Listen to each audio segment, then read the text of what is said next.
Oke,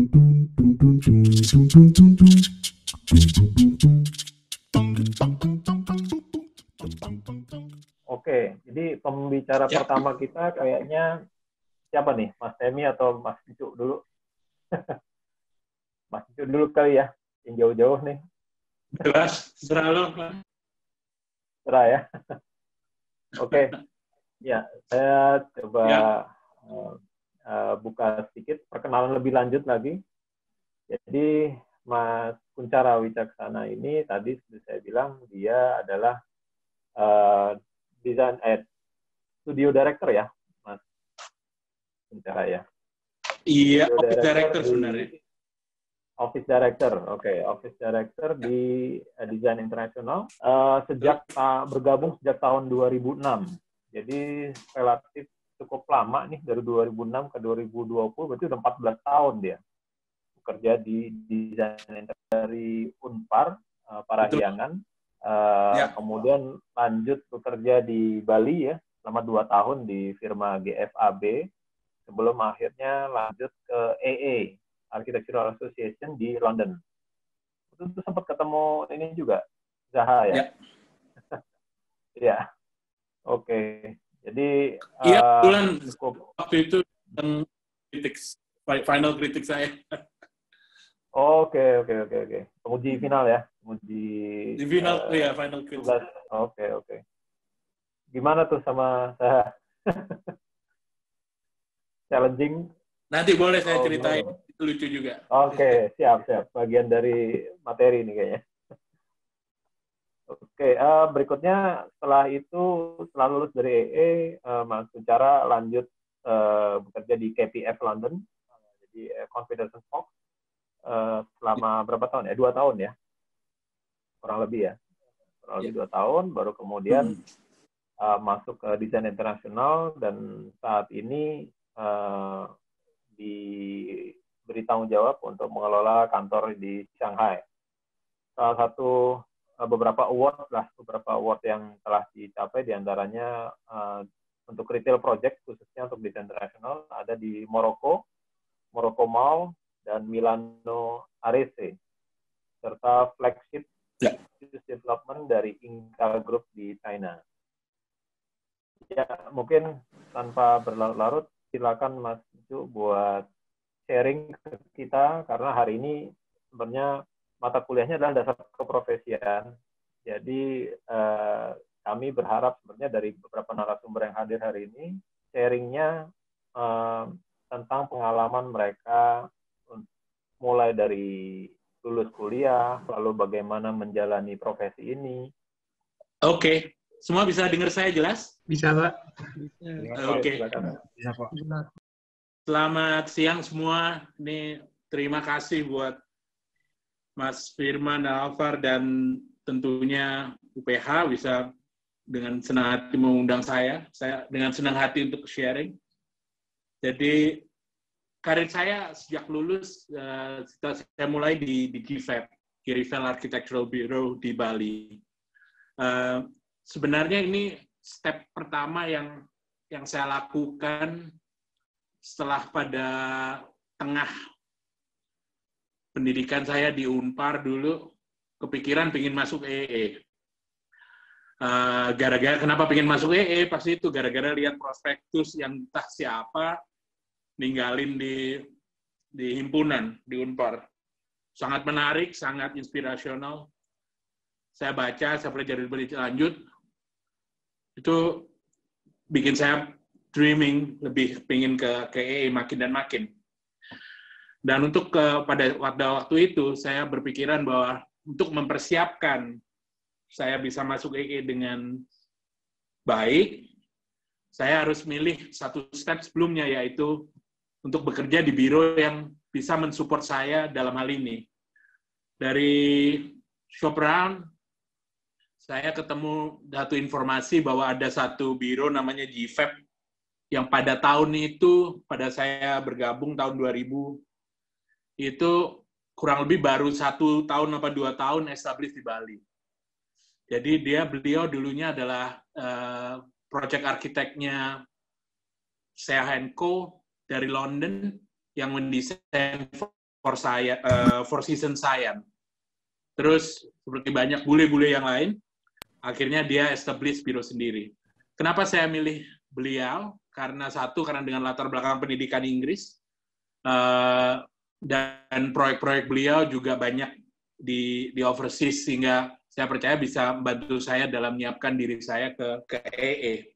Dan satu hal yang pasti, beliau, si Pak Gary ini, saya panggilnya, Gary Fell, itu juga pernah running unit di Bartlett.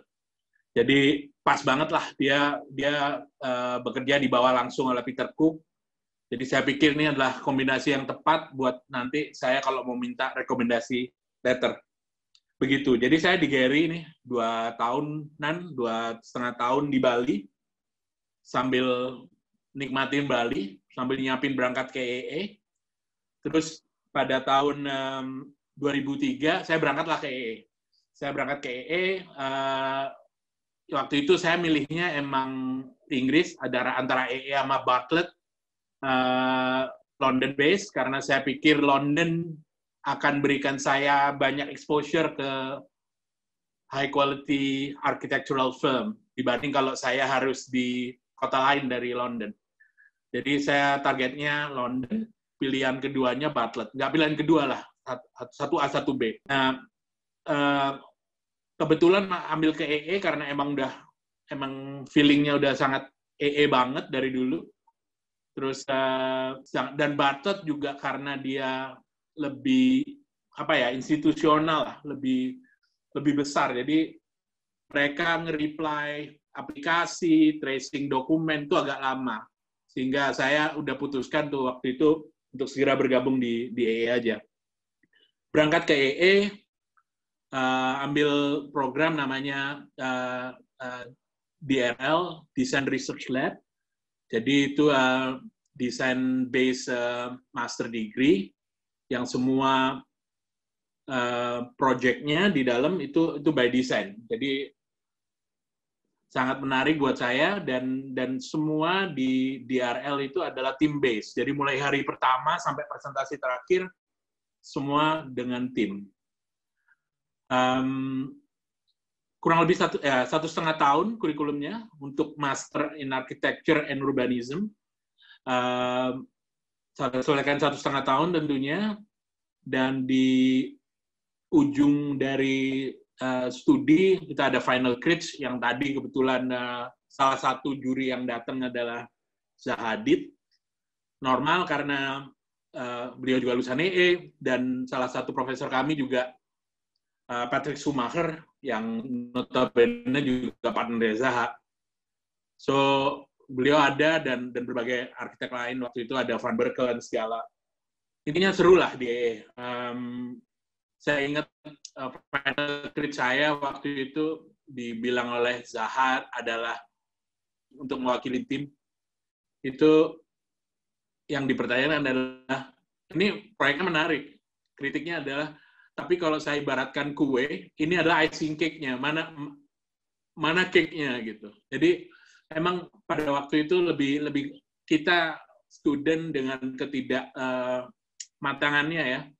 Itu cari yang wow-nya aja. Esensial arsitektoniknya kadang terlupakan. Building for human kadang terlupakan. Kita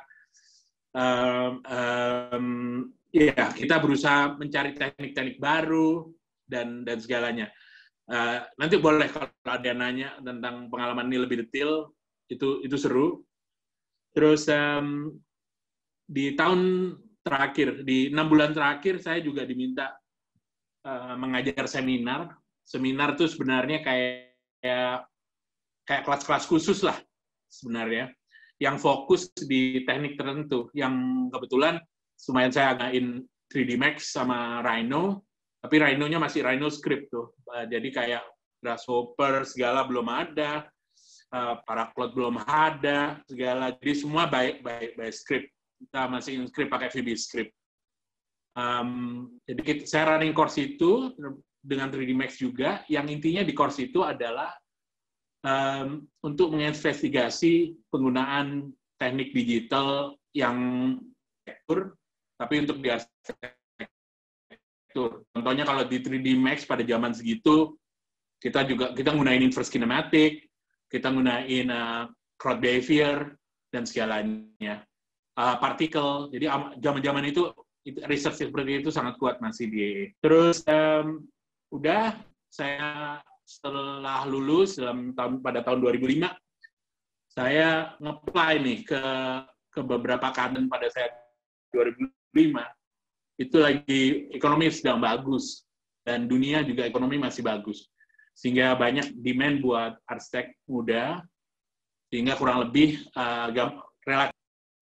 Tapi yang saya apply pertama kali adalah bukan corporate architect yang besar atau bagaimana. Saya ngerasa kalau di corporate architect, architect firm, takutnya saya nggak bisa belajar banyak. Dari yang saya pelajarin pada waktu saya masih di GFAB, karena kantor kecil, saya mulai dari A sampai Z, semua lakuin. Jadi saya pingin ngulang pengalaman itu, dan mungkin itu bagian dari karakter saya juga. Jadi saya milih karakter kantor yang seperti itu. Jadi KPF bukan goal pertama waktu itu. Jadi pertama kali yang saya apply adalah Mark Barfield. Kebetulan ada teman juga di situ, udah kerja, namanya Andrew Tirta. Kebetulan teman saya satu angkatan, satu kos juga di Unpar, dan dia di EE 1 tahun di atas saya, karena dia nggak ambil working experience terlalu lama. Jadi kebetulan dia juga masuk Mark Barfield setahun sebelum saya. Saya apply Mark Barfield, saya ingat apply beberapa ya. Saya apply Mark Barfield, David Ajaye, dan David Chipperfield. Jadi small to medium size. Dari yang itu saya dapat interview di Chipperfield sama Mark Barfield, yang unfortunately ujung-ujungnya mereka mundur karena mereka harus support immigration document. Yang Mark Barfield tuh pertama kali melewatin proses dari Andrew itu agak painful, jadi agak kelenger dia kalau harus ngurang lagi prosesnya. Sedangkan David Chipperfield juga pada waktu itu kurang lebih sama. Sehingga akhirnya bikin saya sadar bahwa kalau mau cepat dan gampang, lebih gampang, opportunity-nya ada di perusahaan yang besar. Jadi KPF, SOM, dan segalanya ya, Norman Foster, segala. Nah, kebetulan ini saya ceritakan nih benar-benar pengalaman hidup saya bahwa koneksi itu super penting. Jadi kayak saya punya senior namanya Miranti, angkatan 5 tahun di atas saya. Beliau pernah bekerja di KPF di New York, dan kebetulan saya kenal cukup baik. Dan pada saat itu, begitu saya kepikiran cari kantor yang besar, saya langsung email, beliau bilang, "Mbak, aku lagi mau nge-apply nih KPF, gitu. Ada saran nggak?" Dan kebetulan beliau, walaupun udah di Indonesia pada saat itu, teman-teman beliau yang dulunya bareng grew up di KPF New York, itu ada beberapa yang sudah pindah di KPF London, dan posisinya udah lumayan. Sehingga proses saya sangat cepat pada waktu itu. Saya telepon Mbak Mir, dia langsung telepon temennya yang kebetulan lagi cari tim. Terus saya masih ingat nih, yang hire saya pertama, Pedro Alfa, namanya orang Spain. Terus dia telepon, kita janjian interview hari itu, sore saya datang, portfolio udah saya siapkan memang, dan portfolio saya percaya lumayan kuat, karena saya bikin seperti buku, saya spend hours dan money on it. Interview malam itu, interview informal, besoknya dipanggil interview formal dengan director, lusannya saya kerja. Jadi sangat speed up tiba-tiba, itu juga karena ada bantuan dari yang saya kenal. Saya take advantage tentunya, dan saya juga berjanji kalau saya di posisi yang sama akan ngelakuin rekomendasi yang sama. Jadi saya masuk nih di KPF. Ini menarik, pada waktu di KPF itu adalah saya karena skill set yang saya punya dari EE juga plus dari Unpar yang sketsa saya lumayan kuat, dan di EE digital kami juga sangat kuat, itu masuknya di competition team jadi yang competition after competition. Kebetulan ada satu senior associate director yang namanya Ian Milne pada waktu itu, dan saya bekerja di bawah beliau. Ada beberapa kompetisi yang kita kerjakan bareng. Terus salah satunya yang paling besar itu adalah kompetisi airport di Abu Dhabi buat Etihad, airport yang kedua, yang sekarang sebenarnya udah lagi dibangun. Jadi kita menang kompetisi itu. Jadi kurang lebih dalam 1 tahun dengan Ian Milne pengalamannya sangat baik karena dia orangnya mau jadi mentor. Dan itu ternyata sangat signifikan dan penting dalam proses karir, terutama di kantor corporate. Sayangnya, si Pak Ian ini dibajak sama RMJM. RMJM itu perusahaan another corporate architectural firm, asalnya dari Scotland, tapi besar lah di dunia pada saat itu, untuk pindah ke Hong Kong jadi salah satu direktur. Jadinya si Ian Milne ini cabut nih. Saya sempat ditawarin mau nggak ke Hong Kong gitu. Dia tentu nawarin beberapa anggota timnya. Terus saya juga ya mending zaman segitu ya, masih enjoy London banget. Hingga saya stay di London. Beliau cabut. Nah, sejak saat itu karir saya di kantor nggak jelas. Karena skill set yang dipunyain malah cuman dipindah-pindahin dari tim ke tim. Jadi setiap ada tim, deadline, dipindahin 3 minggu terus gitu. Dan saya nggak punya mentor, nggak punya director. Gitu. Terus saja sampai gitu, sehingga saya nggak ngerasa itu grow up. Sampai suatu malam, pas lembur gitu, saya kebetulan ada teman orang yang kurang lebih 5 tahun dijual dari saya di KPF. Di sebelah dia ngerjain hal yang sama dengan saya. 5 tahun di atas saya. Jadi sejak itu saya reality check sih, apakah saya benar-benar mau kayak gini. 5 tahun lagi ngelakuin hal yang sama. Jadi saya agak pikiran dan mulai cari kerjaan baru, kurang lebih gitu. Terus dan juga di dalam nggak punya mentor, nggak punya tim nggak bagus buat perkembangan karir. Jadi akhirnya cari kantor, dan kebetulan nih cari yang dekat dengan kantor saya yang lama, KPF. Kebetulan nih Desain Internasional kantornya dekat. Itu ya zaman segitu masih sangat picky lah, masih sangat muda, nyari yang deket sama Covent Garden kalau di London biar enak lah kalau kemana-mana. Nah, terus kenapa? Hemat ongkos juga ya kalau deket. Iya. Nah, udahlah.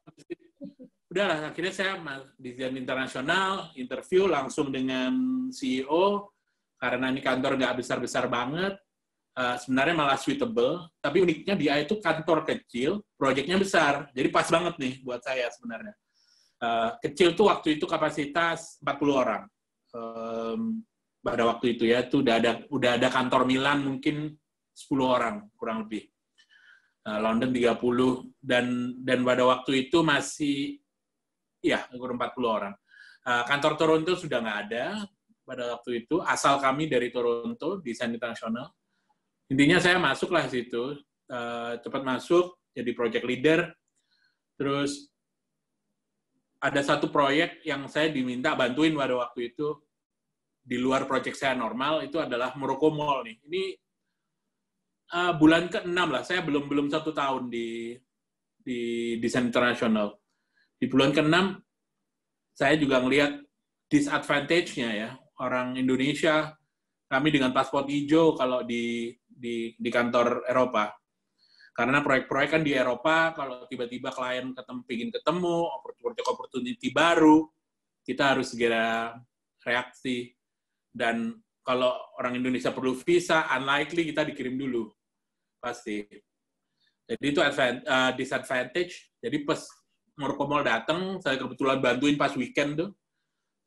Minta bantuan, oke, ya udah bantuin. Terus semingguan lah gitu.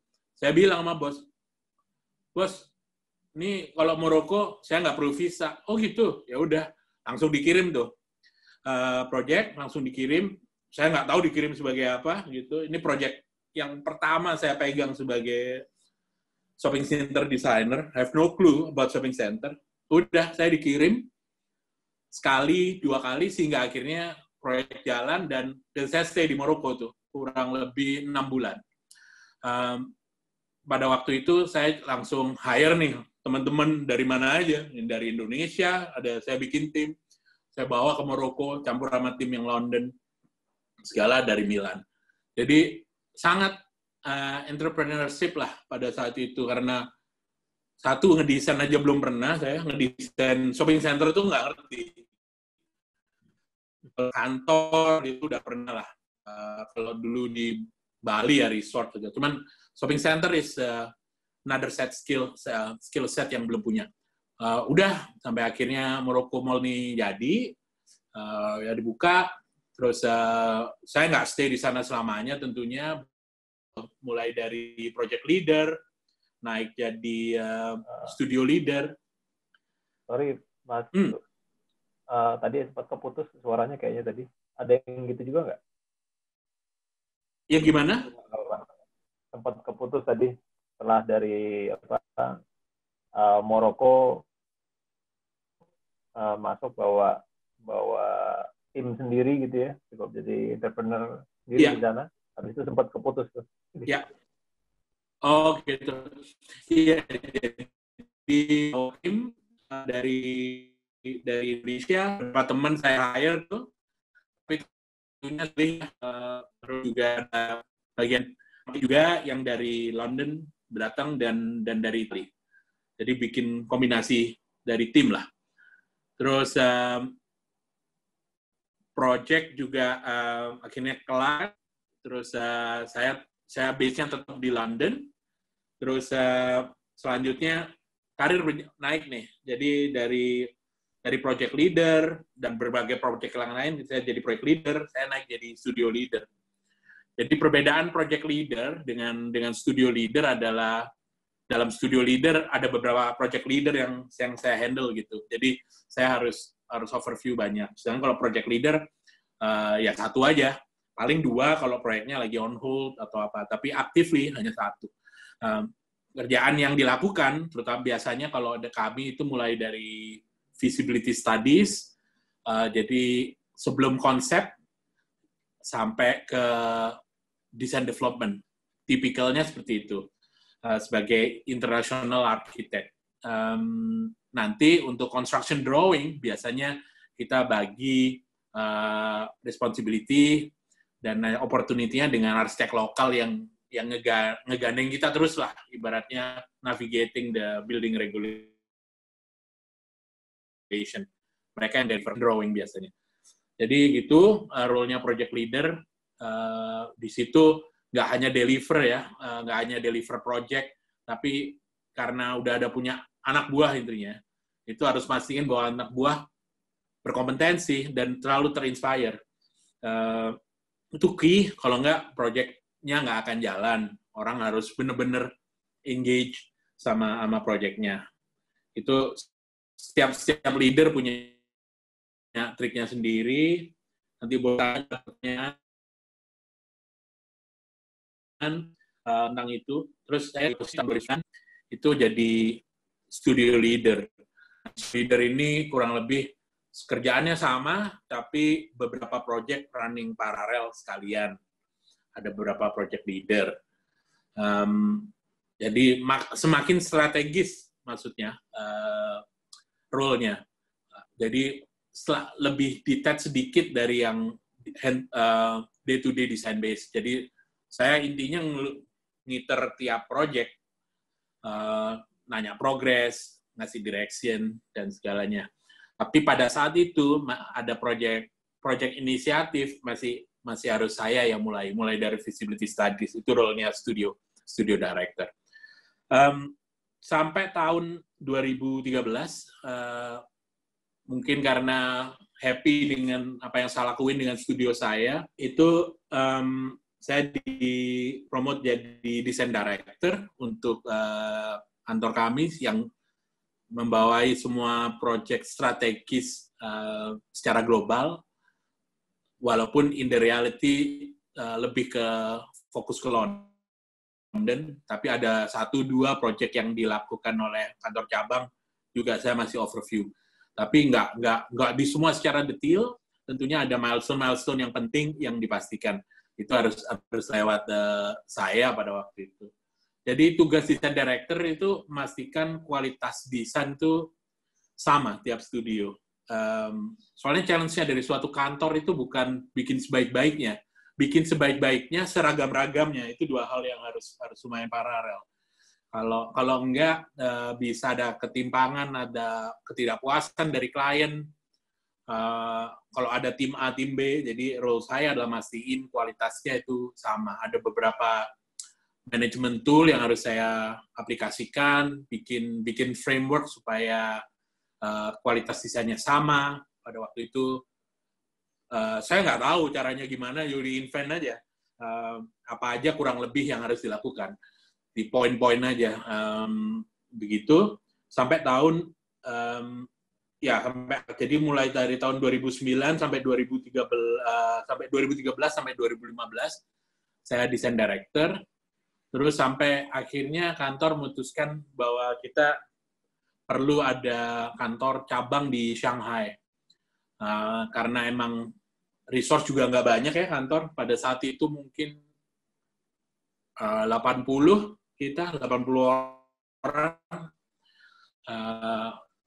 Akhirnya ya emang, dan saya volunteerin diri, jadi saya lepas jabatan design director menjadi studio director / office director.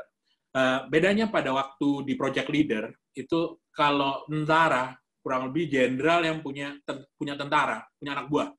Kalau design director tuh enggak, kita ngelihat semua di bawah studio masing-masing. Jadi saya nge-review kualitasnya.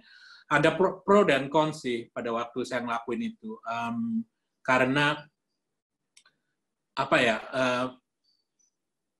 saya nggak bisa lagi secara hands-on ngedrive desain. Soalnya saya harus izinin semua studio director dan desainer yang ada untuk mampu berkembang desain skill-nya. Kalau saya terlalu masuk, selain saya nggak mampu untuk handle semua, mereka nggak bisa berkembang. Ya itu akan jadi yang salah direction-nya.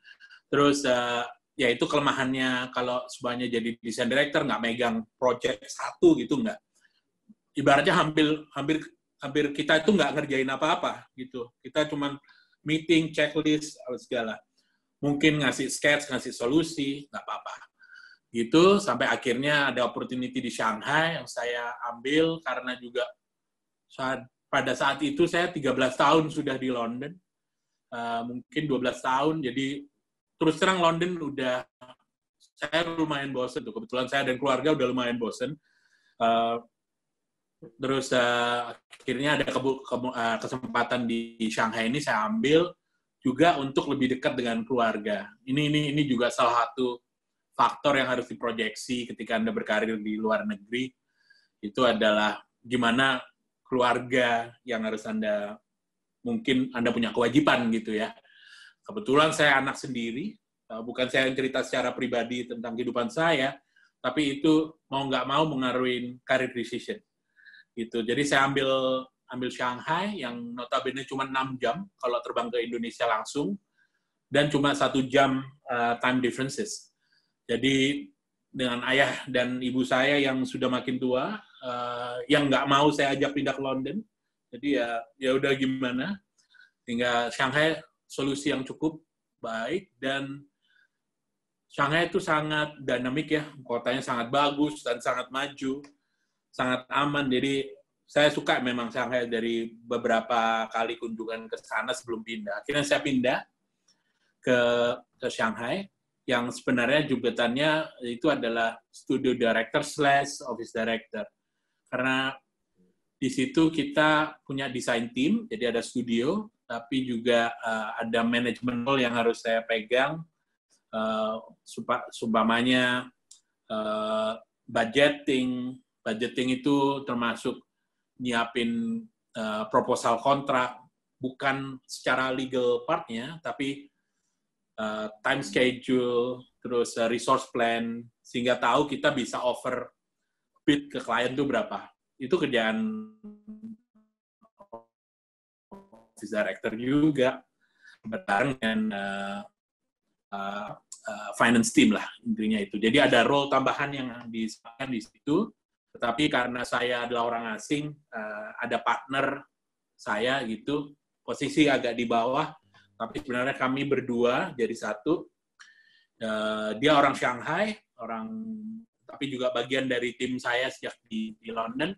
Jadi dia taking care lebih ke administrasi dan finance lebih detail.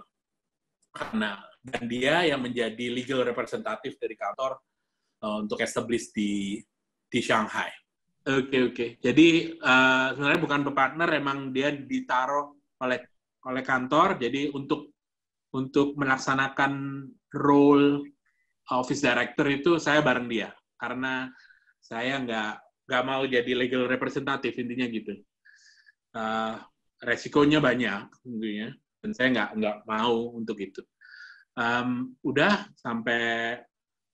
kurang lebih sampai sekarang lah ini jadi office director di sana. Kita ada 2 project besar yang lagi onsite. Dua-duanya bareng sama IKEA Group. Jadi bukan mendesain IKEA Blue Box-nya, bukan. Tapi IKEA Development Arm itu punya properti, dan mereka bermain di mixed use. Jadi mereka center, dan juga office building, dan juga residential, jadi mixed use development. Yang kalau lancar tahun 2021 awal ini buka 1, 2022 buka 2. Kurang lebih gitu. Kalau itu resume saya, kurang lebih perjalanan karir saya. Kalau ada pertanyaan dari awal sampai terakhir, monggo. Oke. Itu aja, Mas Cuk. Ya. Jauh ini ya. Siap. Oke, terima kasih Mas Cuk atas sharingnya yang kayaknya cukup menarik loh. Berikutnya berarti kita lanjutkan ke pembicara kedua. Di sini ada Mas Temi R. Pramtama. Ya, saya kenal Mas Temi ini udah agak lama juga nih. Ya, Temi ini dia lulus dari Universitas Trisakti, arsitektur, pada tahun 2001 ya, 2001, lalu lanjut mengambil S2 juga sama di Trisakti tahun 2007. Beliau sekarang masih menjadi partner dan director di USNP Architect. Kemudian tahun 2009 tadi menjadi masuk ke asosiasi IAI, menjadi ketua IAI Jakarta selama 3 tahun, ya. Kemudian dilanjutkan untuk tahun berikutnya sebagai ketua kehormatan IAI Jakarta. Beberapa pameran arsitektur yang pernah diikuti, ada pameran Casa Indonesia di Ritz-Carlton tahun 2017, kemudian pameran Jakarta Architecture Triennale tahun 2012 di kota Casablanca. Lalu ada juga, Temi juga aktif di HIPMI Jaya, Himpunan Pengusaha Muda Indonesia. Lalu beliau juga aktif sekali, karya-karyanya diliput di berbagai media, ada dari Tropical Houses, atau kemudian 50 Indonesian Architects Emerging dari Imelda Akmal, kemudian 100 plus Indonesian Architecture Firm and Emerging, belum akhirnya sekarang menjadi anggota tim gubernur untuk percepatan pembangunan dari tahun 2018. Tahun 2020 sampai dengan 2024 ya, Pak Teni ya, untuk menjadi Wakil Kepala Bidang Riayah Pengelola Masjid Istiqlal. Ya, sementara itu yang bisa saya ceritakan singkat mengenai Mas Temi. Selanjutnya saya serahkan langsung ke Mas Temi buat sharing pengalaman hidupnya. Silakan Mas Temi. Ya, Assalamualaikum warahmatullahi wabarakatuh. Bismillahirrahmanirrahim. Selamat siang Mas Firman, Mas Alfar, yang sudah mengundang kami, Mas Kunchara. Saya sangat menikmati perjalanan hidupnya, sangat dinamis dan selalu mengambil tantangan yang menarik, gitu ya. Mudah-mudahan itu menjadi salah satu inspirasi buat teman-teman yang lain. Saya pun terinspirasi, gitu. Jadi saya akan cerita sedikit, tapi saya juga terbiasa karena memang di birokrasi harus menyiapkan paparan, Pak. Jadi, boleh di-share, Pak. Saya bukan maksud untuk membedakan, tapi memang biasa kita di birokrasi harus menyiapkan paparan. Ya, saya mungkin bagi 2 sesi ya. Jadi sama seperti yang Mas Kunchara tadi sampaikan, saya cerita tentang perjalanan karir saya gitu ya, mulai dari lulus sampai sekarang. Nanti yang sesi kedua saya mau cerita sedikit lintas batas profesi lulusan arsitektur gitu ya. Jadi itu yang sesi kedua. Ya, jadi sesi pertama memang tadi sudah disampaikan oleh Mas Firman bahwa saya lulus di Trisakti tahun 2001. Jadi lulus juga merupakan sebuah anugerah bagi saya. Anugerah karena memang sejak kecil cita-cita saya sebagai arsitek. Gitu. Jadi dari mungkin TK atau SD gitu ya, kan sering ditanya sama kakek, sering tanya oleh om, tante gitu ya, nanti kalau gede mau jadi apa gitu. Saya selalu mantap mengatakan menjadi arsitek. Tapi uniknya tidak ada disiplin saya yang menjadi arsitek. Jadi artinya bapak saya bukan arsitek, bapak saya sarjana hukum, bekerja di PNS gitu ya. Ibu saya ibu rumah tangga gitu ya. Kemudian kakak saya juga di hukum, di fakultas hukum gitu. Jadi tidak ada satupun yang membuat saya terinspirasi di dalam kehidupan rumah tinggal saya sejak kecil ya gitu. Karena memang kenapa saya mengatakan sejak kecil saya menjadi arsitek? Pertama, saya melihat apa ya saya coba pelajari atau mengembalikan memori saya gitu. Jadi dulu orang tua saya membelikan buku ensiklopedia. Jadi ketika saya dari TK dan SD itu, saya sering membuka buku, jadi mojok di lantai sambil lihat buku gitu ya. Bukunya tuh tentang, seingat saya tuh tentang origami gitu ya. Jadi membentuk kertas menjadi sebuah ruang, menjadi ruang-ruang yang sifatnya lebih geometrik ya, bukan membuat binatang atau pesawat atau yang sejenisnya gitu. Tapi ini lebih kepada, saya juga lupa tuh bukunya seperti apa, dan saya juga coba cari, nggak ketemu lagi tuh buku. Gitu. Itu terus kemudian yang kedua, saya sering diajak oleh orang tua saya ke, dulu zamannya masih PRJ ya, kalau sekarang kan sudah ada di JCC atau di ICE BSD. Jadi di PRJ itu saya melihat, sangat tertarik melihat market rumah gitu ya. PRJ itu kan pameran yang sifatnya umum ya, tapi ada beberapa ini yang tentang rumah gitu. Jadi market. Jadi saya selalu agak berhenti sejenak dan memperhatikan gitu ya.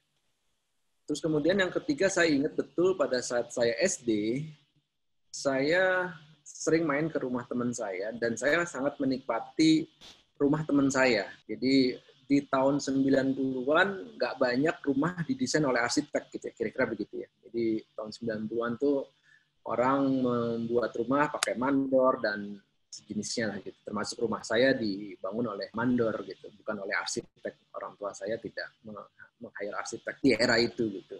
Nah, saya pulang sekolah sering main, jadi ada beberapa rumah teman saya, hanya satu yang membuat saya terpikat gitu rumah ini. Jadi rumahnya halamannya luas gitu ya, tapi rumahnya nggak besar gitu. Terus kemudian ruang keluarganya nyaman, terus kamar tidur dan sebagainya. Dan belakangan pada saat saya lulus tahun 2001, kemudian tahun 2002 saya diundang, atau 2003 gitu ya, saya diundang teman saya yang akad nikah, dan kebetulan rumah itu udah berpindah tangan gitu ya.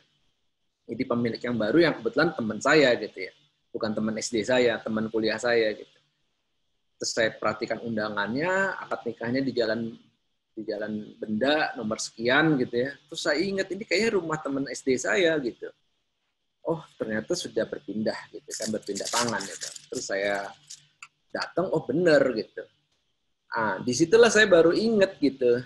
Jadi rentang SD, SMP kebetulan udah jarang gitu ya. SMA juga udah pindah tidak main lagi. Gitu. Pas kuliah baru mengenal beberapa arsitek-arsitek yang berkarya di Indonesia gitu.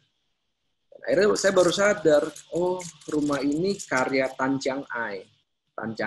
Jadi saya akhirnya ngerti gitu. Oh ini salah satu arsitek yang membuat saya terbentuk gitu ya, membentuk pola pikir, membentuk diktum-diktum tentang arsitektur gitu ya, kira-kira begitu. Kesederhanaan, fungsional gitu ya. Gitu.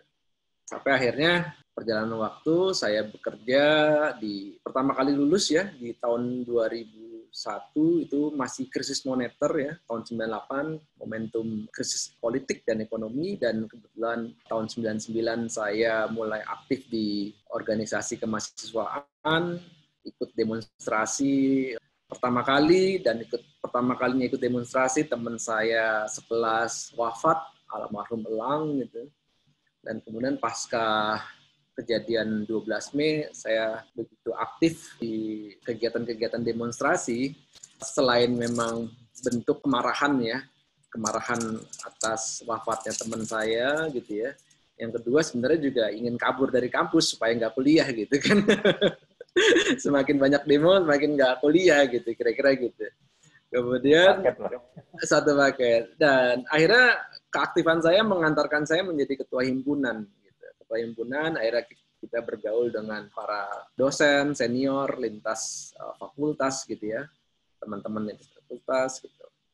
Dan sempat di tahun 99-2000 itu sebelum tugas akhir, saya terpikir untuk menjadi politisi. Gitu. Jadi mimpinya berubah gitu tiba-tiba. Nanti habis lulus mau jadi politisi aja gitu. Namun pada saat menjelang tugas akhir ada godaan lagi gitu. Godaan pasca saya meletakkan jabatan sebagai ketua himpunan, saya didorong-dorong menjadi kandidat ketua BEM atau kalau di Trisakti namanya Presiden Trisakti gitu ya. Godaan cukup menggiurkan gitu ya. Karena memang dukungan ada gitu ya. Tapi saya melihat bila mana saya mengambil pertarungan jabatan itu, kemungkinan menang ada gitu ya. Tapi saya mikir masa depan, karena saya lihat saya akan mundur 1 tahun lagi gitu dari kampus gitu kan, karena tinggal 1 semester lagi gitu. Akhirnya saya urungkan niat, jabatan organisasi nanti bisa kita carilah setelah lulus gitu kan, ibaratnya gitu. Yang penting saya lulus dulu gitu, karena teman-teman di angkatan saya juga sudah kan, kita kan kalau di kampus kan saling berkompetisi secara sehat lah ibaratnya gitu ya. Jadi kalau misalnya saya nggak ikut rombongan atau gerbong kereta itu, akhirnya kita ketinggalan gitu lah. Kayak merasa ketinggalan gitu. Jadi kayak nggak ada temannya lagi gitu, teman diskusi, teman macam-macam lah ibaratnya gitu. Akhirnya dengan kesedihan lah ya gitu, mundurlah jadi kandidat Presiden Trisakti kira-kira gitu. Nah, sebelum tugas akhir, saya mendapatkan kesempatan mengikuti summer school di Jerman, di kota Darmstadt gitu ya. Dan ternyata benih-benih kecintaan saya sebagai, cita-cita saya sebagai arsitek muncul lagi gitu ya. Jadi kenangan lama balik kembali. Tadinya kemarin udah pengen jadi politisi gitu, tapi sejak ke Jerman, lihat kota yang bagus, itu pertama kali saya ke Eropa gitu ya. Jadi belum pernah sebelumnya saya ke Eropa gitu ya. Jadi pertama kalinya, dan tinggal lama, hampir 40 hari lah di Jerman, 3 minggu, kemudian sisanya keliling ke Berlin, ke Hamburg, terus ke Paris, ke Amsterdam gitu. dan balik lagi, gitu. Kira-kira gitu. Jadi ternyata perjalanan spiritual gitu, itu ternyata membangkitkan semangat gitu. Jadi mood-nya tuh meningkat kembali gitu untuk menjadi arsitek. Sampai akhirnya saya mengambil tugas akhir, pulang dari summer school dengan semangat yang menggebu-gebu gitu ya. Terus kemudian saya mengambil tugas akhir tentang integrasi transportasi di Tanjung Priuk, Pelabuhan Tanjung Priuk gitu ya. Itu juga didasari karena saya begitu menikmati perjalanan saya di Eropa, berpindah antar moda, begitu nyaman gitu ya. Karena di Indonesia saya naik bus nggak nyaman, berpindah antar moda gitu kan. Kurang nyaman lah ibaratnya gitu. Terus di sana nyaman, jalan kaki cukup jauh tapi nyaman dan sebagainya gitu. Dan disitulah akhirnya saya mengambil judul tugas akhir adalah peminat penumpang kapal atau di Pelabuhan Tanjung Priuk. Jadi saya mengintegrasikan antara Pelabuhan Tanjung Priuk dan stasiun kereta api. Gitu. Nah di situ juga dibimbing oleh beberapa mentor yang cukup mungkin terkenal di dunia profesi, yaitu Pak Jainuddin, Pak Jaing, gitu ya. Kemudian ada Pak Adi Taher, kemudian ada beberapa dosen lain. Jadi, saya ingat betul pada saat saya diuji di tugas akhir itu satu kelompok mungkin sekitar 8 gitu ya, 8 orang gitu. Cuman yang Pak Jaeng itu dosen killer gitu ya, dosen killer, sangat killer sekali. Jadi kalau sama beliau tuh kita harus siap gitu, terus kemudian siap tugasnya, materinya dan siap dimaki-maki lah, ibaratnya begitu, dimarahin gitu. Jadi harus siap mental gitu. Jadi begitu menakutkannya beliau itu gitu ya. Kemudian dalam perjalanan tugas akhir saya bingungnya kenapa 7 teman saya gitu ya selalu diberikan perhatian lebih. Gitu. Diberikan perhatian jadi selalu dibimbing, selalu dimarahin gitu. Pas giliran saya beliau hanya dengar konsep saya, habis itu tidak banyak komentar, tidak banyak memberikan tanggapan, habis itu dia pergi. Dan itu selalu terjadi. Sampai akhirnya satu momen saya agak kehilangan mood bahwa begitu menakutkan beliau karena sudah banyak mahasiswa yang nggak lulus tugas akhir oleh beliau gitu, kira-kira gitu. Jadi apakah ini tanda-tanda saya nggak lulus tugas akhir gitu kan, kira-kira gitu. Nah akhirnya saya jalanin aja. Pada saat saya sidang ternyata lulus gitu ya, alhamdulillah, dan dapat nilai cukup terbaik di kampus, nomor 1 atau nomor 2 saya lupa ya untuk tugas akhirnya gitu. Jadi akhirnya saya tanya ke Pak Jaeng gitu, Pak, kenapa Bapak nggak pernah membimbing saya atau tidak pernah memberikan arahan gitu, mengasistensikan saya? Dia bilang, Pak Jaeng bilang, kamu udah on the track gitu. Jadi kalau saya masuk memberikan begitu banyak intervensi, takutnya malah jadi nggak sesuai tracknya gitu. Jadi saya biarkan saja gitu, kamu udah on the track. Oh. Ya kalau misalnya Bapak ngomong itu dari awal kan saya nggak was-was, Pak. Tapi ini kan Bapak nggak pernah ngomong gitu. Jadi kan kita nggak pernah tahu gitu. Nah, jadi itu pengalaman di kampus, kemudian saya bekerja, mencari pekerjaan cukup susah pada saat itu ya. Lulus di tahun 2001, saya melamar hampir ada 40-an biro arsitek gitu. Yang dipanggil cuma 1 gitu. Jadi saya percaya diri dengan kemampuan kompetensi saya gitu ya, dengan nilai IPK saya, dengan materi tugas akhir saya gitu. Kenapa saya nggak dipanggil gitu ya? Kenapa nggak dipanggil? Ternyata usut-punya usut ya memang tidak banyak buka lowongan pekerjaan gitu. Jadi semua kantor ya seperti hari ini pandemi ini, jadi tidak mencari karyawan baru lah ibaratnya. Akhirnya saya berlabuh di satu konsultan BUMN dan saya cuma sebulan di sana karena saya melihat ada peluang lain yang seperti lebih menantang bagi saya. Saya pindah ke kantor Paramadharma. Paramadharma itu sebuah kontraktor, tapi saya berharap pada saat saya melamar di Paramadharma itu, kebetulan dia pemiliknya alumni di Trisakti, kami juga pernah kenal pada saat kegiatan-kegiatan kemahasiswaan dengan alumni gitu. Tetapi melalui suatu proses juga fit and proper test gitu ya. Tapi ternyata pada saat saya diterima, saya tidak menjadi arsitek. Jadi saya diterjunkan di lapangan sebagai pelaksana proyek atau site engineering gitu ya. saya begitu kecewa dengan tugas itu gitu. Karena saya pengen jadi arsitek, bukan untuk ngawasin tukang, bukan untuk memesan barang, menghitung volume gitu ya. Setiap hari secara rutin gitu, seperti robot, datang pagi, bikin laporan ke proyek, terus jadi hidup ritmenya tuh ritme yang sangat seperti buruh lah ibaratnya gitu ya. Sangat tertib gitu. Dan ternyata karakter saya tidak seperti itu gitu. Jadi akhirnya saya hanya nggak nyampe 2 tahun, saya memutuskan diri untuk mendirikan biro arsitek yang sampai saat ini alhamdulillah masih berdiri, USMD Architects. Itu juga karena pada saat saya bekerja di Paramadharma, kemudian saya berkenalan dengan teman saya, jadi partner, kemudian kita mengerjakan beberapa proyek kecil gitu ya.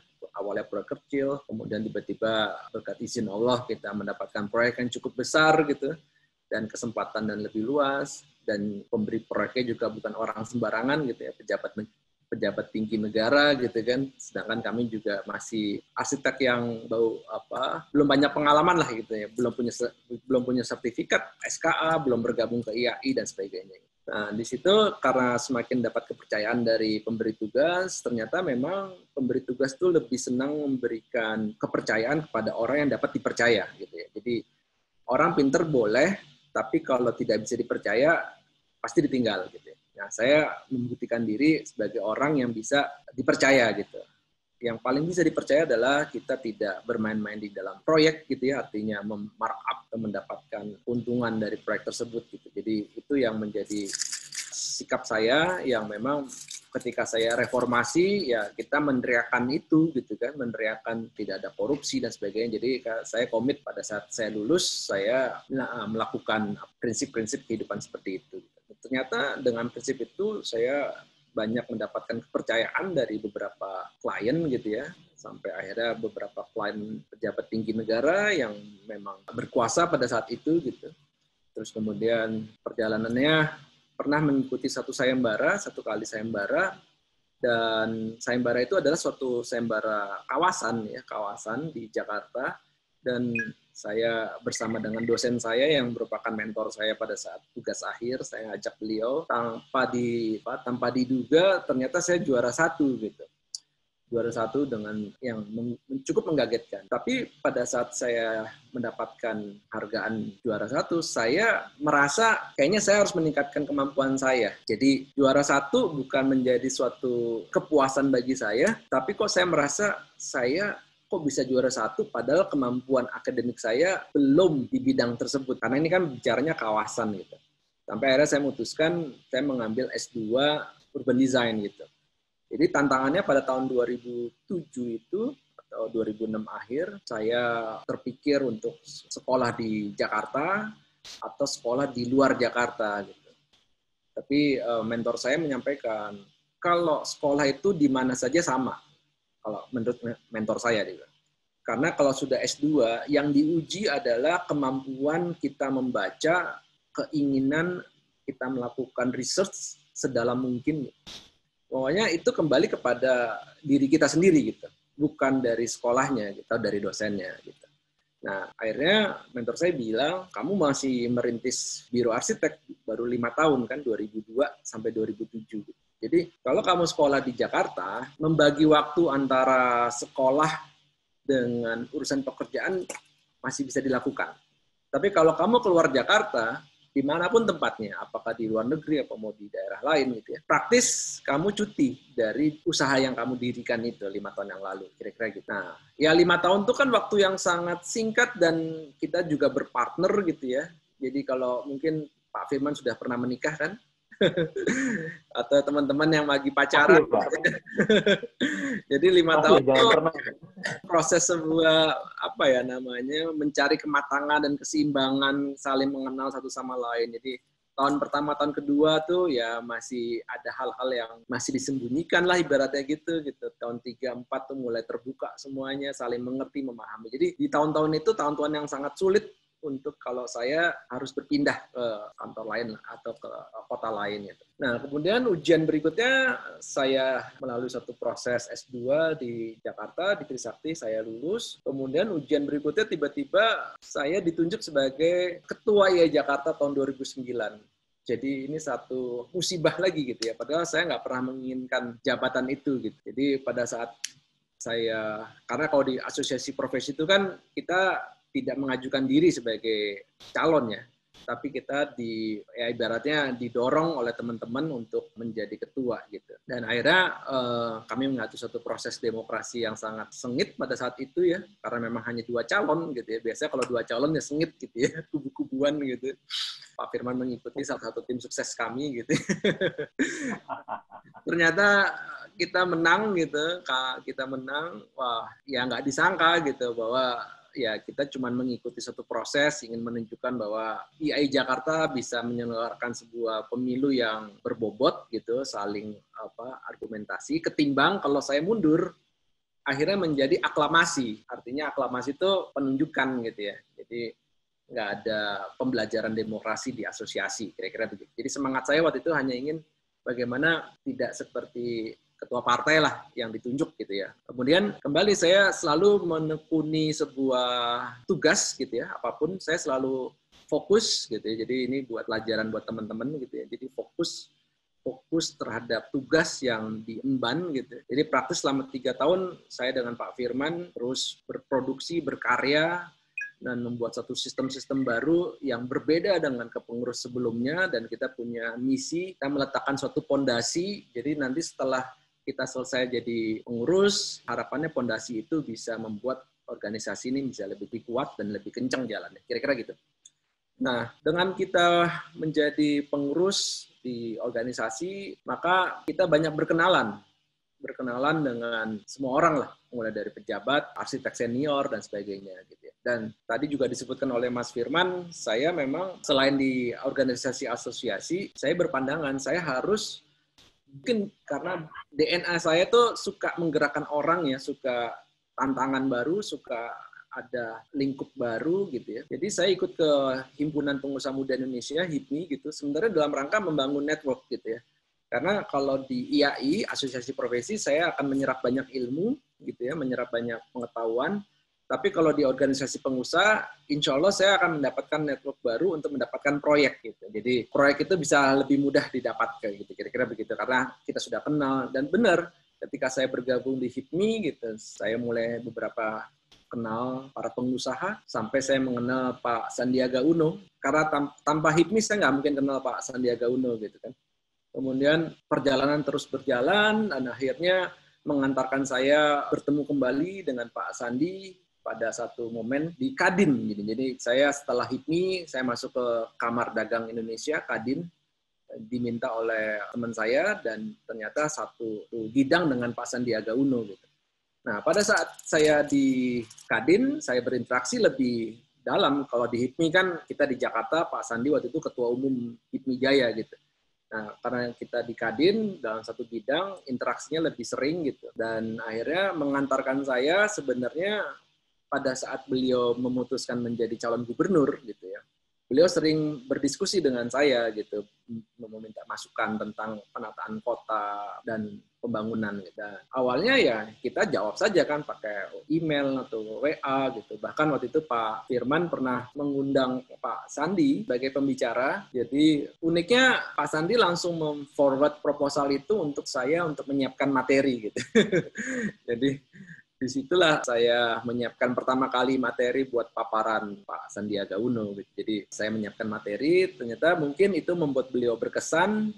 Akhirnya saya dilibatkan dalam tim pemenangan kampanye gubernur, calon gubernur dan calon wakil gubernur. Kebetulan Pak Sandi waktu itu jadi wagub gitu, cawagup, dan di situ saya berinteraksi pertama kali dengan Pak Anies Baswedan. Jadi sebelumnya tidak kenal, saya diperkenalkan oleh Pak Sandi, kemudian kita masuk satu tim dan menyiapkan materi-materi untuk kampanye pada saat debat di televisi gitu ya. Jadi saya menyiapkan materi-materi yang kaitannya sama penataan kota, gitu ya. Isu-isu perkotaan, kira-kira begitu. Nah, pasca itu, alhamdulillah kami dinyatakan menang, dan tugas saya sebagai tim sukses sudah selesai gitu ya, dan saya bisa lebih fokus lagi ke kantor saya USNP yang sebenarnya sudah banyak ditinggalkan gitu. Jadi tadi IAI sudah menyita waktu saya gitu, kemudian Kadin dan sebagainya gitu. Terus sedikit cerita, 2015 saya dipercaya jadi pengelola rest area. Jadi ini juga cerita yang unik gitu. Jadi 2014 kami ditunjuk sebagai arsitek untuk melakukan revitalisasi sebuah rest area yang baru dibeli oleh investor. Rest area itu kondisinya memprihatinkan seperti terminal bus, banyak PKL dan sebagainya gitu ya. Kemudian Januari kita bekerja, kita buat satu konsep baru, renovasi total. Ternyata investornya meninggal dunia di bulan Oktober. Jadi 10 bulan kami berinteraksi, beliau meninggal, dan mewarisi ahli warisnya perempuan semua. Jadi anak-anaknya perempuan, suaminya punya karir bagus di masing-masing usahanya atau kantornya. Dan rest area ini nggak ada yang mau ngurus gitu. Akhirnya saya mencoba mengajukan diri sebagai pengelola gitu, sebagai pengelola kawasan tersebut gitu ya, sebagai lurah. Saya bikin konsep. Berbekal dari pengalaman mengerjakan beberapa proyek yang sejenis gitu ya, terus juga ilmu S2 saya tentang urban design gitu, terus kemudian ada beberapa proyek dari developer, akhirnya bagaimana kita punya tim kenalan orang yang bikin feasibility study, kemudian bikin business plan-nya gitu. Jadi kita buat satu tim, kemudian bikin paparan, kita bicara konsep desain, satu bicaranya tentang ekonominya atau bisnisnya gitu. Ternyata proposal itu disetujui gitu, dan akhirnya kami ditunjuk sebagai direksi gitu. Jadi kebetulan saya sebagai direktur utama di rest area tol Jagorawi KM45. Ini semakin beragam lah kegiatan saya, dan ternyata memang setelah saya pelajari, saya memang suka menerima tantangan baru yang memang beda dari ini saya gitu. Jadi ya sebagai pengurus, sebagai ini itu kan hal-hal yang sangat berbeda gitu ya dengan kompetensi saya sebagai arsitek dan urban design. Meskipun turunan ilmunya dipakai, tapi sebenarnya profesinya agak berbeda gitu. Kewenangan, otoritas dan sebagainya. Nah, kemudian saya bersyukur udah membantu Pak Anies dan Pak Sandi. Ternyata kita sudah senang-senang saja ya, artinya balik ke kantor, beliau dilantik gitu ya, dilantik, kita nonton di rumah saja, ibaratnya gitu kan, gitu. Sudah silakan bekerja gitu, kami mengantarkan beliau sampai ke Tapuk Pembina. Kemudian tiba-tiba seminggu kemudian kami dihubungi, diminta untuk menghadap ke Balai Kota. Saya juga bingung untuk jadi apa gitu kan. Ternyata diminta membantu beliau untuk 5 tahun ke depan gitu, untuk menjadi tim gubernur untuk percepatan pembangunan di bidang penataan kota, kawasan, dan arsitektur. Karena Pak Anies dan Pak Sandi melihat perlu ada sosok arsitek praktisi dan urban design yang bisa mendampingi beliau dalam mengambil kebijakan-kebijakan, dalam melihat sebuah isu-isu perkotaan, isu-isu permasalahan yang dari kacamata praktisi gitu ya. Karena beliau itu kan memang satu akademisi, yang satu pengusaha gitu ya. Jadi perlu ada teman diskusi dan sebagainya. Nah, sampai harinya saya bekerja di Balai Kota, dan kemarin juga dapat terkaget-kaget juga tiba-tiba ditugaskan di Masjid Istiqlal gitu ya, di bidang riayah. Riayah itu pengelolaan dan pemeliharaan dan pengembangan Masjid Istiqlal dan kompleks kawasannya gitu. Jadi sebenarnya hampir mirip apa yang saya lakukan di rest area gitu. Jadi saya sudah banyak punya pengalaman, terus kemudian saya ditunjuk di situ, terus kemudian akhirnya saya bulan Juni kemarin dilantik oleh Menteri Agama melalui suatu kepres yang baru gitu. Kira-kira, nah disitulah proses perjalanan karir saya gitu ya. Jadi ini yang sesi kedua. Jadi dengan beragamnya itu saya ingin memberikan sedikit gambaran ke teman-teman lintas batas profesi lulusan arsitektur gitu ya. Jadi di foto ini kita melihat ada Presiden Soekarno, ada Ridwan Kamil, ada Bu Risma, ada Pak Budi Karya, Iwan Sunito, ada Siki Wimala, ada Ariel Noah, Nicholas Saputra, dan Andra Martin. Jadi dari 9 orang ini yang jadi praktisi arsitek murni hanya satu, Andra Martin. Yang lain pernah jadi arsitek, sekarang menjabat jadi gubernur, jadi pengusaha developer, jadi artis, jadi penyanyi, jadi menteri. Tapi ternyata saya menyadari bahwa setelah saya bergabung di pemerintahan, DNA atau darah dari lulusan arsitektur itu adalah berkarya gitu ya, berkarya. Kenapa? Karena mungkin kita sekolah yang agak lengkap mendapatkan ilmu pengetahuan. Jadi kita dididik dan belajar tentang menganalisa, melakukan pemrograman atas analisa tersebut, pemrograman ruang gitu kan, kemudian ada perencanaan atau perancangan, mendesain gitu, sampai ada pembangunan gitu ya. Itu satu ilmu yang kompleks yang mungkin dibanding profesi lain nggak sekomplit inilah ibaratnya gitu. Jadi bersyukurlah teman-teman bisa sekolah jurusan arsitektur gitu ya, apalagi di bawah bimbingan Mas Firman dan Mas Alvar. Jadi itu suatu anugerah tersendiri bagi teman-teman gitu. Banyak ilmu yang diserap perjalanan karir berikutnya, kira-kira begitu. Nah, berikutnya saya cerita arsitek itu adalah agen pembangunan gitu ya. Jadi pembangunan itu harus berpikir secara gagasan gitu ya.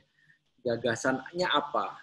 Berawal selalu dari kebutuhan atas solusi permasalahan. Jadi kita nggak mungkin bikin sesuatu tanpa ada masalah. Jadi kebutuhannya mulai dari skala lingkungan, bikin rumah tinggal, bikin kompleks townhouse gitu, maupun kawasan, bikin kompleks SCBD, Mega Kuningan, Karawaci gitu ya. Karawaci ya, Pelita Harapan kan di Karawaci ya gitu kan, kompleks kawasan, maupun skala perkotaan, bikin kota baru seperti Putrajaya, seperti Meikarta dan sebagainya, atau ibu kota baru di Kalimantan. Jadi selalu kita emang sebuah profesi untuk menyiapkan ruang atas kebutuhan untuk hidup gitu ya. Dan ternyata pada saat kita melakukan pekerjaan ini selalu berhadapan dengan antara needs dan problem gitu. Jadi kenapa? Karena sebagai contoh bikin rumah tinggal, keinginannya banyak. Mobilnya ada 4, mobilnya ada 6, mau bikin ada kolam renang, mau bikin home theater, mau bikin fitness gitu. Tapi lahannya terbatas. Belum lagi ada aturan tata kota dan sebagainya, jarak bebas, jarak GSP dan sebagainya. Nah, jadi itu yang harus diselesaikan. Kemudian kalau skala kawasan, ada kebetulan saya menangani pada saat di Balai Kota ya kemarin, sampai sekarang masih ngurusin Tanah Abang, ada ruang transit antara penumpang kereta api dan integrasi antar moda selanjutnya gitu. Kemudian ruang itu diokupasi gitu ya. Kemudian kalau teman-teman mengikuti suatu proses atau pemberitaan tentang rencana pemerintah pusat membuat kota baru, ternyata banyak handicapnya, ada kondisi tapak, berkontur, kualitasnya nggak baik, airnya susah dan sebagainya, terus pembiayaannya terbatas. Nah itu semuanya harus diselesaikan. Jadi multidimensi ilmu dari arsitek ini gitu ya, kira-kira gitu. Nah, arsitek itu memiliki peran strategis dalam membangun peradaban kota. Jadi ini tadi Mas Kunchara beruntung bisa sekolah di London gitu ya, mungkin juga mendengar atau ikuti berita tentang pemikiran-pemikiran mantan Perdana Menteri Inggris ya. Ini adalah satu Perdana Menteri yang cukup fenomenal, terpilih pada saat masa perang gitu ya. Dan pernah ada satu statement, we shape our buildings, then afterwards our building save us. Jadi ini yang selalu saya meyakini bahwa kalau kita membentuk bangunan, merancang bangunan, pada akhirnya nanti bangunan itu yang membentuk karakter dan perilaku kita. Gitu. Jadi apa yang beliau katakan tuh benar apa adanya. Gitu. Jadi saya sharing sedikit soal Tanah Abang. Jadi Tanah Abang itu adalah satu-satunya hub di Jakarta kereta api jumlah volume kereta penumpangnya terbesar gitu ya, 43 juta orang per tahun gitu ya. Paling besar se-Jakarta dibanding yang lain gitu. Nomor 2 Tebet, Sudirman itu jauh dan menjadi pusat perdagangan grosir gitu. Tapi kembali pemerintah kotanya membentuk kawasan Tanah Abang bertahun-tahun yang lalu tidak memikirkan secara komprehensif gitu. Jadi kereta apinya ada di belakang, pusat perdagangan di depan, kemudian ada lintasan. Akhirnya ya sudah lintasan itu yang menyebabkan tumbuh subur PKL. Jadi itu lihat di foto di atas dan di bawah itu ruang-ruang kota itu ya ditumbuhkan oleh PKL karena memang ada peluang begitu banyak orang keluar dari kereta api, begitu pula peluang bisnis yang bisa ditawarkan pada penumpang kereta api itu pada saat mereka menunggu kendaraan lanjutan gitu, kira-kira gitu. Nah, ini adalah satu potret awal yang atas ya, di mana pintu stasiun Jati Baru ini dikerumunin orang menunggu ojek, menunggu mikrolet, bus dan sebagainya. Tapi nggak ada suatu tempat yang nyaman bagi mereka. Sehingga akhirnya diokupasilah ruang-ruang publik itu, pedestrian. Nah, gambaran singkatnya begini, kalau kita naik pesawat terbang, pada saat kita turun di bandara, ketika tidak ada garbarata, maka kita selalu dijemput oleh bus. Jadi turun dari kereta api, dari pesawat, langsung ketemu bus. Gitu. Nah, ini yang konsep yang saya ajukan pada saat penataan Tanah Abang di jangka pendek. Gitu. Nah, supaya kita tidak memiliki resistensi kepada PKL, maka ruang jalan itu yang sebelah kiri disiapkan untuk pedagang kaki lima. Kira-kira begitu. Jadi win-win solution gitu kira-kira gitu. Nah, tapi kita selalu mengatakan bahwa ini adalah penataan jangka pendek dengan waktu yang terbatas, dengan anggaran terbatas pada saat itu di bulan Desember 2017 pada saat kami baru saja bertugas di Pemprov DKI. Jadi bagaimana dengan tekanan publik dan sangat kuat, politisnya sangat kuat sekali, arsitek bagaimana mencari solusi yang bisa win-win solution gitu ya, tidak menyakiti semua pihak tapi terselesaikan masalahnya. Nah, kemudian di jangka menengah langsung kami menyampaikan bahwa Pak Gubernur, ini kita perlu membangun semacam konektivitas antara stasiun dengan pusat perdagangan. Nah, karena memang dirancangnya dulunya berjauhan. Nah, akhirnya konsep ini disetujui dan ini hasilnya. Jadi kalau teman-teman ada kesempatan ke Tanah Abang, perpindahan antar modanya sudah selesai gitu ya. Nggak ada kerumunan orang di Jati Baru di bawahnya gitu. Orang yang mau berlanjut tinggal jalan kaki, orang yang mau naik bus, dia tinggal turun ke bawah, kira-kira gitu. Nah, itu singkat soal permasalahan kota. Gitu. Nah, siapa yang menggunakan arsitek dalam membangun kotanya atau pada saat dia menjabat? Jadi, kita tahu mungkin teman-teman mengikuti sebuah kawasan baru, sebuah kota baru yang dibentuk tahun 2008, gitu. Ada bupatinya yang cukup visioner, namanya Pak Umar Ahmad, gitu ya. Beliau menggandeng Pak Andra Matin untuk membuat satu Islamic Center di Tulang Bawang Barat, Lampung. Nah, bentuk yang ditawarkan bukan bentuk-bentuk biasa, sebuah arsitektur yang ikonik, dan ternyata menjadi sesuatu yang daya tarik tidak hanya penduduk sekitar, tetapi dari luar gitu, di Sumatera maupun yang dari Jawa juga akan ke sini. Nah, itulah bukti bahwa kalau tadi saya cerita di awal, key person-nya memang arsitek gitu ya, ada Ridwan Kamil, ada Bu Risma, ada siapapun gitu ya.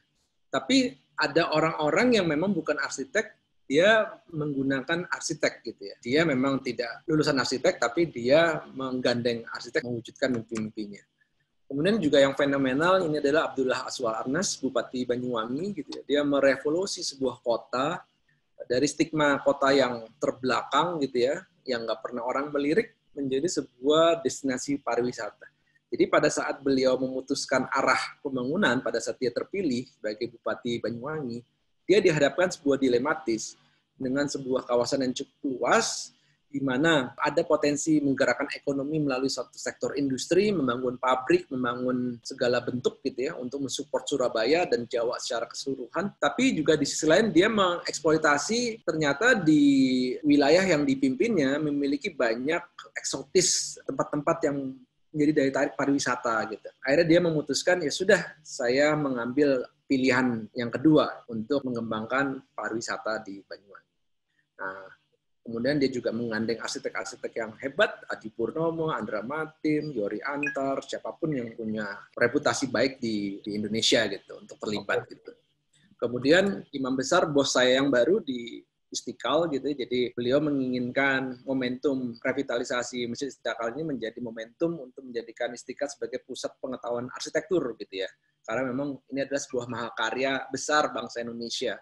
Kemudian juga berharap stakeholder mau mengembangkan pengetahuan untuk kelangsungan masjid ini yang memang dirancang oleh Bung Karno untuk tahan 1000 sampai 2000 tahun gitu. Karena Bung Karno meyakini kita punya Borobudur, kita punya macam-macam yang memang usianya sudah ribuan tahun, bahkan kalau kita lihat ada Hagia Sophia di Istanbul segala macam juga usianya cukup lama. Gitu. Jadi Bung Karno berpikir seperti itu. Nah, kemudian ini bos saya yang di Pemprov DKI, beliau meyakini bahwa desain arsitektur yang tepat akan mampu menjadi solusi permasalahan ruang kota dan membentuk perilaku warganya yang kita inginkan gitu ya. Tidak ada orang berjualan di pedestrian, Nah, ini gambar CSW, kemudian saya memang tugasnya salah satunya mengkurasi desain, tapi juga saya menyusun TOR untuk sayembaranya, kira-kira begitu. Ini karya pemenang. Kemudian ini ada, ya ini perubahan tadinya jalan menjadi ruang publik, gitu ya. Ini arsiteknya dari Bandung, LAPI ITB. Kemudian ini Taman Ismail Marzuki, kami juga mendampingi pada saat proses desain awal. Ini arsiteknya Pak Andra Matin, gitu ya, berubah tim menjadi lebih baik, gitu ya. Terus kemudian Tugu Nasional, kita buat sayembara yang kedua setelah tahun 50-an diselenggarakan sayembara. Pemenangnya adalah sekarang Pak Arsitek Dedi Labo. Ini desainnya. Terus kemudian ini juga penataan waduk di selatan Jakarta, ini oleh Andra Matin. ini waduk di samping Kampung Rambutan oleh si arsitek Supiyo Lodi, terus kemudian Ragunan, kita juga sayembara Ragunan, kemudian ada sekolah pelajar di Ragunan, sebelahnya Ragunan, ini arsiteknya Alien Architects, gitu ya, yang merancang kantor BUMN, gitu ya. Kemudian ini karyanya Pak Firman di Sudirman, Pavilion 95 dan Arkonin, yang cukup fenomenal ini, gitu ya. Terus kemudian ini juga suatu pengalaman kami mendorong merubah ruang tadinya 2 jalan menjadi 1 arah karena kita menginginkan ada pedestrian yang lebih luas di Wahid Hasim, dan memang Wahid Hasim ini menjadi satu koridor destinasi akomodasi wisatawan. Jadi hampir semua wisatawan yang datang ke Jakarta yang notabene memang ingin mengunjungi Jakarta itu paling banyak tinggalnya di kawasan ini, kira-kira gitu. Makanya ruang-ruang seperti ini yang kita harapkan supaya orang nyaman, kawan. Jalannya lebar, kemudian kita hadirkan rute baru. Jadi penataan kota itu tidak hanya bicara fisik, tapi kita juga merancang rancangan rute Transjakartanya, ibaratnya begitu ya. Ini stadion BMW sedang konstruksi sekarang, nantinya akan jadi di daerah Sunter. Nah, kemudian yang menarik nih, jadi saya ingin cerita sedikit soal anggaran negara untuk pembangunan. Jadi kita nggak sadar bahwa arsitek memiliki suatu peran yang sangat strategis dan peluang untuk berkarya gitu ya. Jadi kami menyoroti ada 4 fokus belanja negara, pendidikan, kesehatan, infrastruktur, dan transfer daerah. Gitu ya. Jadi ini tahun 2020 belanjanya 2.500 triliun gitu ya. Itu angka yang besar. Kemudian ada komposisinya, salah satunya pendapatannya dari non pajak ya, bukan pajak dari rakyat tapi pajak atas usaha gitu ya. Ini 367 triliun. Ini contohnya ini ada eksplorasi migas, gas yang mereka harus setor gitu ya. Tapi kita lihat ini kegiatan yang seperti ini juga sebenarnya menggerakkan ekonomi di swasta kan ibaratnya gitu. Kemudian ini sektor pendidikan, jadi kita punya anggaran sampai 500 triliun nih untuk pendidikan gitu ya. Terus antara lain untuk membangun kelas, membangun fasilitas pendidikan dan sebagainya. Jadi angka yang cukup besar, banyak arsitek yang diperlukan di sektor ini. Kemudian ini soal kesehatan yang kita lagi hadapi sekarang, anggarannya cukup besar, 132 triliun, ya, harus bikin rumah sakit, fasilitas kesehatan yang lain, dan sebagainya. Dan ini memang dibutuhkan peran-peran arsitek untuk membangun kota. Kemudian infrastruktur sudah pasti, ini 423 triliun, gitu ya, mulai dari membangun jalan, bandara, bendungan, jembatan, kereta api, perumahan, gitu. Ini angka-angka yang cukup besar.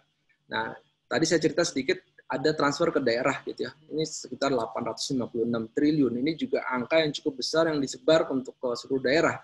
Dan biasanya ketika disebar ini pasti untuk pembangunan gitu ya, untuk bikin jalan, bikin kantor, bikin rumah sakit dan sebagainya. Nah, jadi ini ada beberapa slide terakhir. Presiden Soekarno mencanangkan proyek besarnya ya sebagai cara untuk menghapuskan ingatan sebuah bangsa gitu ya, dan ingin mengembalikan jati diri bangsa melalui suatu upaya bangsa mendapatkan apa yang diinginkan sendiri gitu ya.